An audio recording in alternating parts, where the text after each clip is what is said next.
بسم اللہ الرحمن الرحیم الحمد للہ رب العالمین الرحمن الرحیم مالک یوم الدین ایاک نعبد و ایاک نستعین اہدنا الصراط المستقیم صراط الذین انعمت علیہم غیر المغضوب علیہم ولا الضالین۔ اس میں عام طور پر جو ترجمہ کیا جاتا ہے، جتنے بھی مترجم ہیں وہ یہ کہتے ہیں کہ 3 آیتیں اللہ کی ہیں اور 3 آیتیں کسی انسان کی طرف سے ہے، جیسے یہ دعائیہ کلمہ ہے، اور پھر اللہ نے آگے سورہ بقرہ سے جواب دینا شروع کیا ہے۔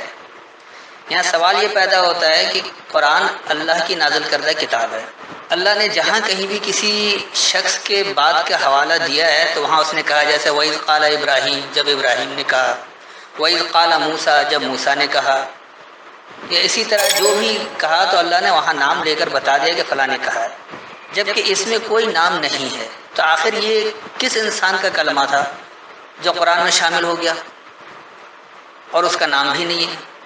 یہ تو طے ہے کہ یہ کلمہ میرے اور آپ کے کہے ہوئے الفاظ نہیں ہیں، کیونکہ یہ قرآن تو ہمارے پیدا ہونے سے پہلے نازل ہو چکا۔ اب سوال یہ پیدا ہوتا ہے کہ کس انسان کے کلمات تھے جو قرآن میں شامل ہیں۔ نمبر 2 بات یہ آتی ہے کہ کیا پہلے والے انسان کو ہدایت کا راستہ اللہ نے نہیں بتایا تھا؟ کہ اللہ نے دیکھا کہ اچھا یہ والا راستہ جو یہ انعام والا ہے، پھر کہتے ان لوگوں کا راستہ جن پر انعام کیا، اور پھر وہ راستے جن پر غضب ہوا یا گمراہی والا راستہ، تو وہ بھی یعنی اللہ نے پہلے سے ان لوگوں کو نہیں بتایا تھا کہ کون سا راستہ ہدایت والا ہے اور کون سا گمراہی والا ہے؟ یہ ایک سوچنے کی بات ہے کہ کیا واقعی یہ تراجم صحیح ہیں۔ اب آئیے ذرا اس پر تفصیلی نگاہ ڈالتے ہیں۔ سب سے پہلے بسم اللہ الرحمن الرحیم، کہ انتہائی مہربان رحم کرنے والے اللہ سے تمانیت حاصل کرو۔ اب آئیے الحمدللہ رب العالمین، یہ عام طور پر ترجمہ کرتے ہیں کہ سب طرح کی تعریف اللہ ہی کو ہے جو تمام مخلوقات کا پروردگار ہے۔ الحمد تعریف، ہم ترجمہ تعریف کر رہے ہیں۔ حمد اصل میں دراصل اس تعارف کو کہا جاتا ہے جس میں اس کی اچھائی برائی سب کچھ شامل ہو۔ جیسے ایک موبائل کا بلوشر آتا ہے تو وہ اس کا حمد ہے، یا ایک ٹی وی ہے یا الیکٹرانک آئٹم آپ کوئی حصہ بھی لیتے ہیں، اس کے ساتھ اس کا بلوشر ہوتا ہے جس میں اس کی اچھائی برائی، اسے کیسے استعمال کرنا ہے، کس طرح کرنا ہے، کیا کچھ کرنا ہے، یا موبائل کے ساتھ اس کا پورا ڈیٹا ہوتا ہے کہ کس طرح کیا کچھ کرنا ہے، تو یہ اس کا حمد کہلاتا ہے، اس کا تعارف کہلاتا ہے۔ تو ہر ایک تعارف یعنی ہر ایک تعریف اللہ کے لیے ہے جو تمام حالتوں کا پالنے والا ہے۔ عالمین اگر جہاں لیں گے تو کتنے جہان ہیں، کیا ہے، پھر قرآن سے باہر جانا پڑے گا، جبکہ اللہ کہتا ہے کہ میں حکم اور تفصیل دونوں قرآن میں ہی دیتا ہوں۔ تو عالمین جو ہے یہ حالت سے ہے کہ آپ خوشی کی حالت میں، غم کی حالت میں، بے فکری کی حالت میں، کسی بھی حالت میں، چاہے جوانی کی حالت میں یا بڑھاپے کی حالت میں، ہر حالت کا پالنے والا ہے۔ تو الحمدللہ رب العالمین کے معنی یہ ہوا کہ ہر ایک تعارف اللہ کے لیے جو تمام حالتوں کا پالنے والا ہے۔ الرحمن الرحیم جو انتہائی مہربان رحم کرنے والا ہے۔ اس میں رحمان بلا تخصیص دینے والا ہوتا ہے، جو یہ نہیں دیکھتا کہ اللہ کو کوئی مان رہا ہے یا نہیں مان رہا، جو بھی جس نے جو کام کیا اس کا نتیجہ ویسے ہی دیتا ہے۔ اور رحیم اس کو کہا جاتا ہے کہ جب وہ آپ کے اعمال کو دیکھتے ہوئے زیادہ دے دے۔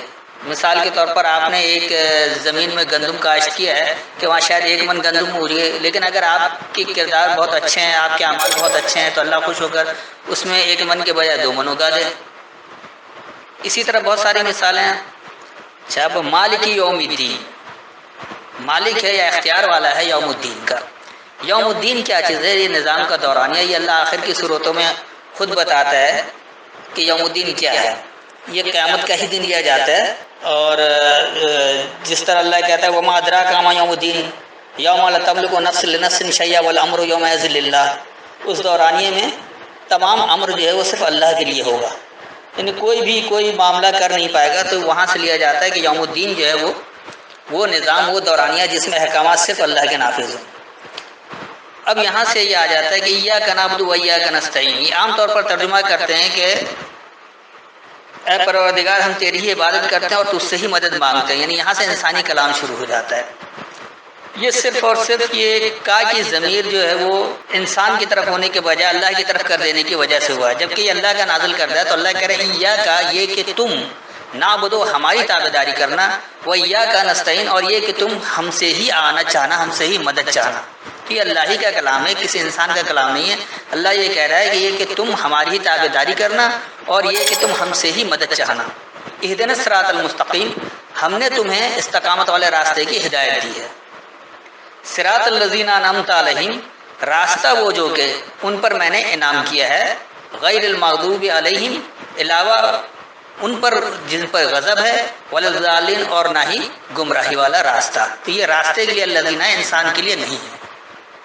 تو یہ ہوا سورہ فاتحہ، اور اس میں یہ تینوں آیت جو ہے یہ انسان کے کلام نہیں ہے بلکہ اللہ ہی نے مخاطب کیا ہے، جو سب سے زیادہ یہاں پر اس کا ترجمہ کسی نے بھی صحیح نہیں کیا۔ اس حوالے سے آپ لوگ دیکھیں، اگر کوئی رائے ہو تو دے سکتے ہیں۔ السلام علیکم۔